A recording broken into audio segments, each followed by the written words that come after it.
முன்மாதிரியா இருக்கணும். நீங்க தொழுதா உங்க பிள்ளைகளும் தொழுகையில ஆக்குவாங்க. ரப்பி ஜஅல்னி முகீம ஸலாத்தி வ மின் துர்ரியத்தி. ஹஜ்ரத் இஸ்மாயில் அலைஹிஸ்ஸலாம் துஆ செய்றாங்க, யா அல்லாஹ் என்னையும் தொழுகையை நிலைநாட்டக்கூடியவனாக ஆக்குவாயாக, எனது சந்ததிகளையும் தொழுகையை நிலைநாட்டக்கூடியவனாக ஆக்குவாய். அப்ப நாம தொழுகாம நம்முடைய பிள்ளைகள் தொழுகையாளிகளா ஆக மாட்டார்கள். நாம தான தர்மம் செய்யாம நம்முடைய பிள்ளைகள் தனது காலத்தை ஆசைப்படுகிறேன். எப்படிப்பட்ட காலம் தெரியும்? நான் இப்படிப்பட்ட ஒரு சமூகத்தை உருவாக்க ஆசைப்படுகிறேன்.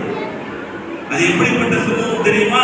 உள்ளத்தில் அல்லாஹ்வுடைய பயத்தை